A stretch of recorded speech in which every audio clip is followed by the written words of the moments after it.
Konnichiwa mina, boku wa Jeremy desu. Yoroshiku onegai shimasu. Today, I don't know what that was. Today, we are going to, well, I keep saying we like I'm royalty or something.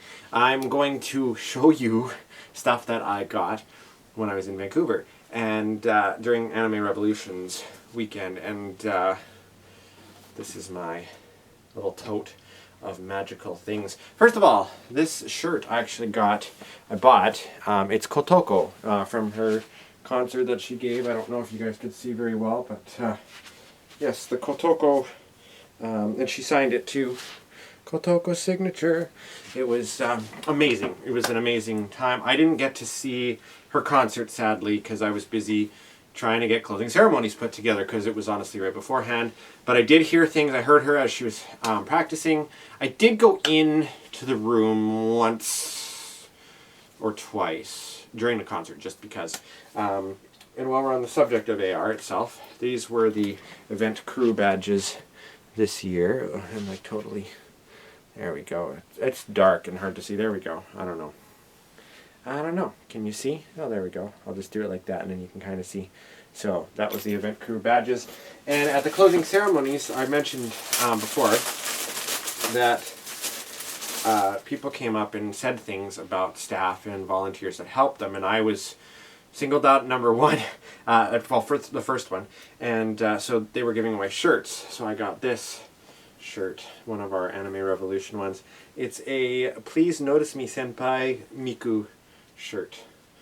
Or Miku! I can talk. Senmei shirt. Anyway, so yeah. That was a nice gesture, and I thought that was a nice surprise too. I wasn't expecting that at all. I just happened to be there at the closing ceremonies, and that's when Can, our president, called us up on stage, and so we ended up doing that. And while we're on the subject too of Vancouver, this new hat I got at Granville Island as well. It's kind of like a patchwork hat. Hopefully you can see this, because obviously I can't see what's going on. But yeah, I think it says Canada. Maybe I don't even remember what it says. I just grabbed it because I needed a hat and I forgot my Calgary Zoo one in the hotel. So yeah.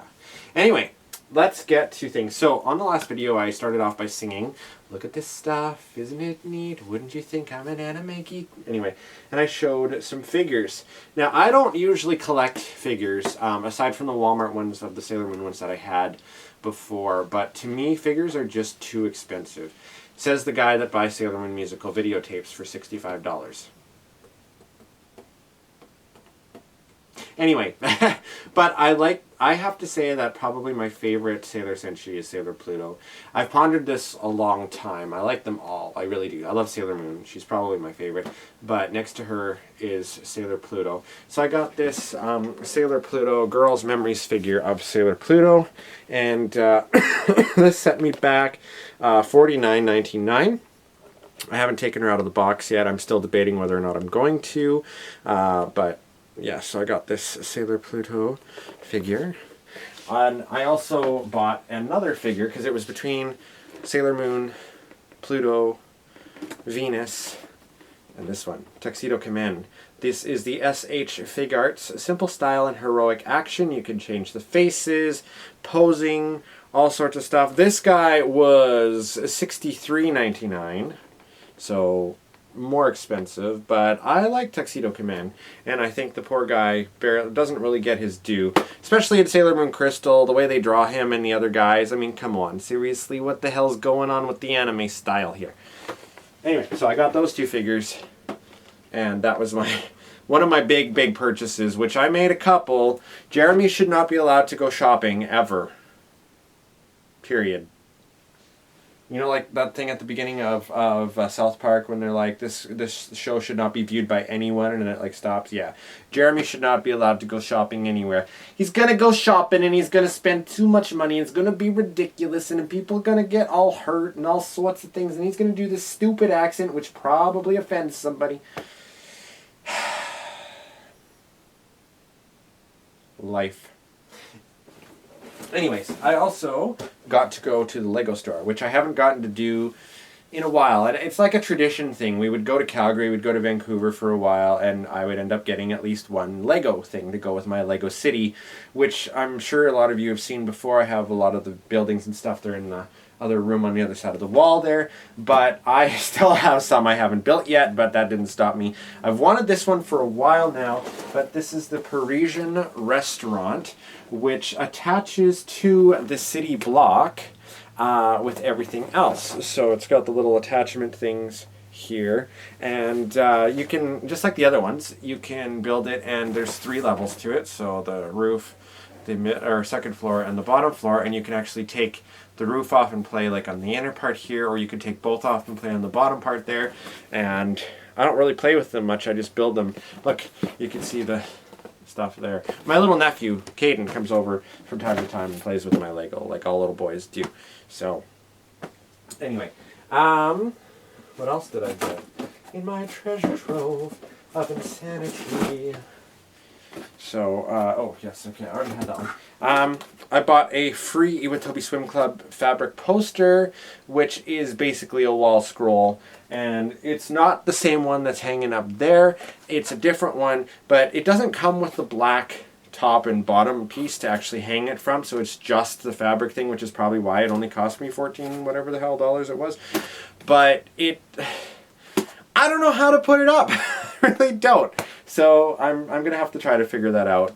We'll have to see how things go. I'm looking forward to getting the free Iwatobi Swim Club second season DVD set, because that's the one that's going to be coming out this month, even though A, I've never watched the series, but it looks really interesting, and B, I've heard really bad things about the dub, just because they dude broed them, like, you know how it is, dude, bro, you're a douchebag, man, that kind of stuff. And you know, I love that kind of ridiculous humor, and obviously it's probably going to go down as one of those really bad dubs.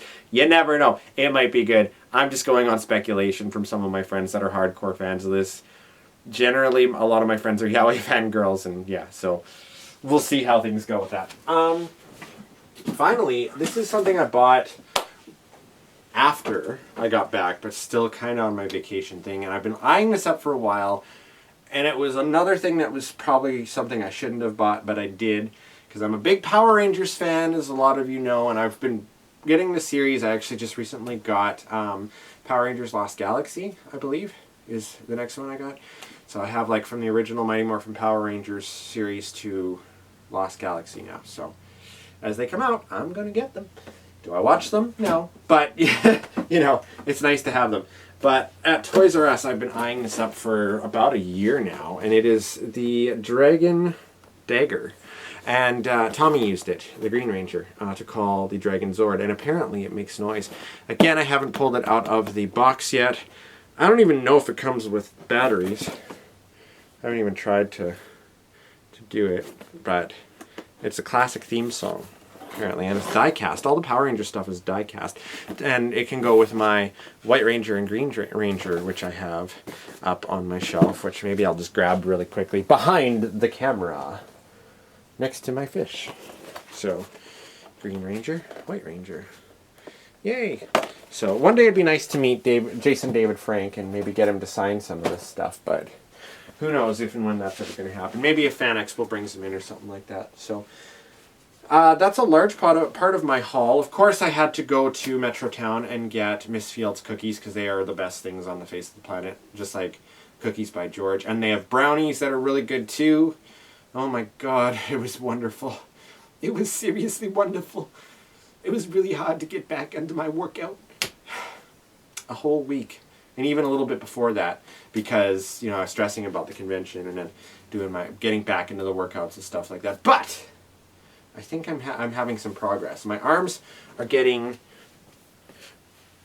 bigger again, so that's good. Chest is getting better too. I'll have to show you guys one of these days. But yeah, I've been trying to go 4, maybe 5 times a week. I really like my gym, which is No Limits Fitness, and it's really close to my work.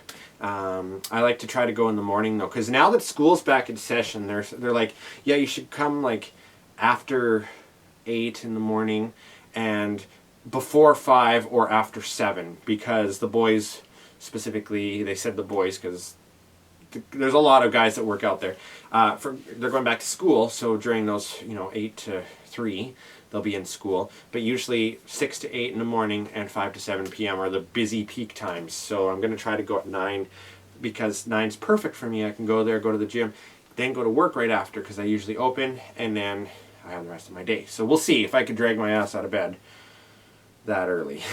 I did go at like 5:30 in the mornings before, 6 a.m. That just didn't work out very well for me though. So, yeah. Anyway, that's it for now. So I will hopefully be putting some of this stuff together soon. The Lego thing. I've redone some of my posters a little bit. I cleaned up my room the other day. I made it less insane, less messy, I guess. I can't really say cleaned up, I just made it less messy.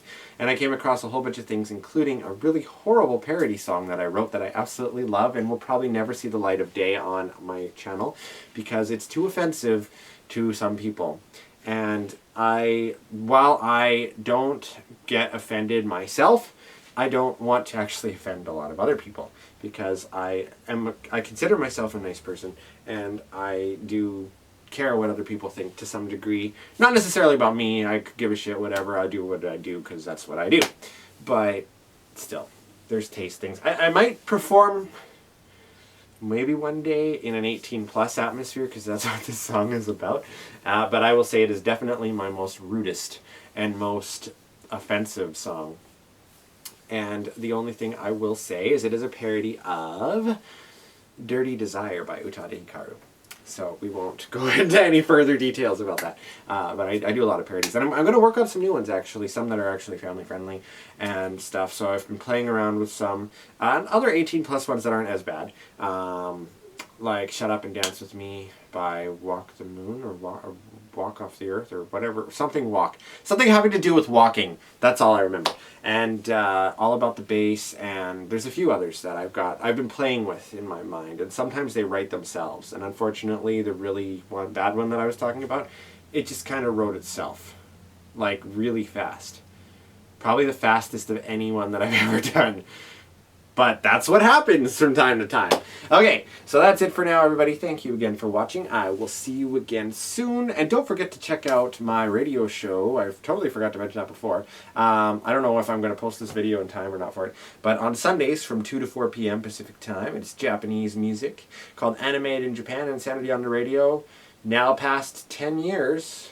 As of June this year. Actually, that's another thing I think I forgot to mention is this past Tuesday, September 1st, I celebrated my 10th anniversary at my place of work, the Fun Factor. So, it was nice. My boss got me a cake, a Black Forest cake, which was really, really yummy. Really, really nice of them to do. And there's a picture on Facebook if you want to check it out too. But 10 years is a long time, and it's the longest job I've ever had. So, but I do try to stay with jobs for a while. And I'm just yattering on. I'm so sorry. It's like 13 minutes in, and you guys are probably maybe not even watching anymore. You probably got bored. I don't blame you. But if you did get to this far, thank you very much for watching again. And who knows, maybe I'll be doing videos for 10 years plus. That would be fun for me. Anyway, Gemma Nemina, thank you very much, and I'll see you again soon. Bye-bye.